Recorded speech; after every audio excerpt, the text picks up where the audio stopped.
Davlat soliq xizmati organlari tomonidan O'zbekiston Respublikasi Soliq kodeksi hamda Vazirlar Mahkamasining 2021-yil 7-yanvardagi 1-soliq qaroriga asosan quyidagi soliq tekshiruvlari o'tkaziladi. Xususan, sayyor soliq tekshiruvi, kameral soliq tekshiruvi hamda soliq auditi. Mazkur o'tkazilayotgan soliq tekshiruvlarda ko'plab soliq to'lovchilarda, shu jumladan transport korxonalarida bir qator kamchiliklar kuzatilmoqda. Bularga misol qilib quyidagilarni keltirish mumkin. Ushbu xo'jalik yurituvchi subyektlar tomonidan foyda soliq hisobotlarida keltirilgan yoqilg'i uchun sarflangan xarajatlar haqiqatda sarflangan yoqilg'i mahsulotlari xarajatlariga nisbatan ortiqcha aks ettirilishi.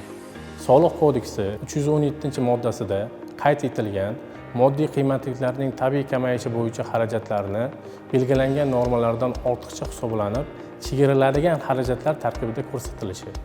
Xo'jalik yurituvchi subyektlar tomonidan hisobot davrida mol-mulk, yer, suv resurslaridan hamda yer qa'ridan foydalanganligi uchun soliqlar bo'yicha xarajatlarning foyda solig'i hisobotlarida noto'g'ri aks ettirilishi.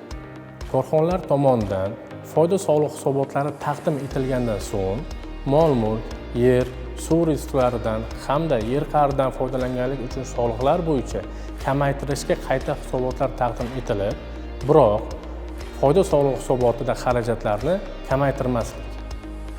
Foyda solig'i hisobotining jami daromadlar tarkibidagi boshqa daromadlar dastlabki taqdim etilgan hisobot davriga nisbatan keyingi hisobotlarda kamaytirib ko'rsatilishi natijasida daromadni, foydani hisobot davridan keyingi davrga o'tkazish soliqqa oid huquqbuzarlik alomati hisoblanib, oqibatda Soliq kodeksi 223-moddasiga asosan moliyaviy jarima solinishiga olib kelmoqda.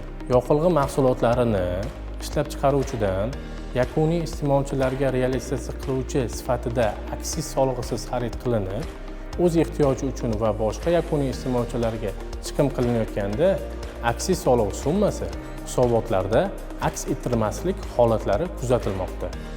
Shuningdek, Soliq kodeksining 248-moddasiga asosan agar bitimning narxi tovarlarning, xizmatlarning bozor qiymatidan past yoki yuqori bo'lsa, soliq organlari soliq bazasiga tuzatish kiritishga haqli ekanligi keltirilgan.